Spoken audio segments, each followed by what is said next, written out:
আহিছোঁ বাতৰিৰ মাজলৈ। ভোগৰ ভোগালীলৈ মাজত মাথো এটা দিন বছৰেকৰ বিহুটিত লগে ভাগে এসাঁজ খোৱাৰ বাবে সাজু হৈছে অসমীয়া। মেজি ভেলাঘৰ সাজি উৰুকাৰ লগ ভাত খাবলৈ প্ৰস্তুতি চলিছে গাঁৱে গাঁৱে। গাঁৱৰ ডেকাহঁতৰ সমান্তৰালকৈ লাৰু পিঠা আৰু জলপানৰ উপকৰণ প্ৰস্তুত কৰাত উবুৰি খাই পৰিছে জীয়ৰী বোৱাৰীসকল। ভিন্ন প্ৰান্তৰ পৰা আমি ভোগালীৰ প্ৰস্তুতি আপোনালোকক দেখুৱাই আছো। এই মুহূৰ্তত উত্তৰ গুৱাহাটীৰ ভোগালীৰ প্ৰস্তুতি সন্দৰ্ভত অধিক খবৰ আমাক দিব আমাৰ সাংবাদিক দিগন্ত বৰদলৈ।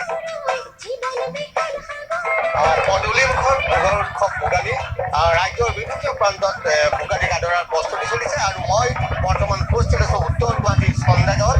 নিৰ্বাচন গোপাল ঠাকুৰে পোনপটীয়াকৈ দেখুৱাইছে ইয়াতে এটা প্ৰায় 100 ফুট দীঘল আৰু 30 ফুট বহল এটা বিয়াগোম ভেলাঘৰ নিৰ্মাণ কৰা হৈছে আৰু প্ৰায় 100 ঘৰ মানুহে একেলগে ইয়াতে ভোজ ভাত খাব আৰু এইলৈয়ে এই গাঁওখনৰ যিসকল ডেকা যুৱক আছে তেখেতসকলৰ মাজত এনে এটা উৎসাহ উদ্দীপনা পৰিলক্ষিত হৈছে।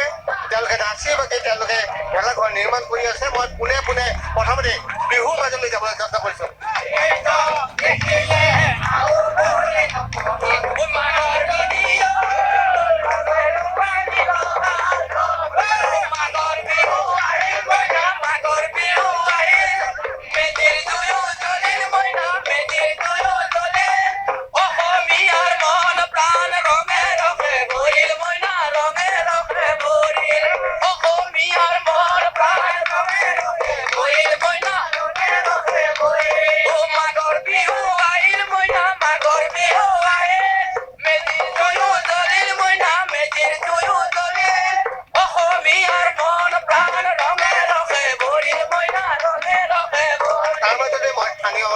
এজন যুৱকৰ সৈতে কথা পাতিব বিচাৰিছো। কেনেকুৱা প্ৰস্তুতি কেনেকুৱা? প্ৰস্তুতি প্ৰায় ঠিকেই চলিছে, কিন্তু অলপ পৰিৱৰ্তন কৰি বা কাৰ বিৰোধী আন্দোলনৰ কাৰণে এবাৰ বিশেষ এটা প্ৰভাৱ দেখা পোৱা গৈছে। প্ৰায় আমাৰ এইটো অতি পৰম্পৰাগত এটা উৎসৱ আমি বচাই ৰাখিবলৈ চেষ্টা কৰিছো।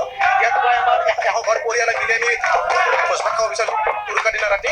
ইয়াত প্ৰায় ভেলাঘৰটো আমাৰ 100 ফুট দীঘল 30 ফুট বহল 1000 মান বা ইয়াত প্ৰয়োজন হৈছে আৰু এনেধৰণে এটা বিয়া দিগন্ত বৰদলৈ আপোনাক ধন্যবাদ জনাইছো। এপিনে খাটি ম'হৰ গাখীৰৰ বাবে বিখ্যাত মাজুলী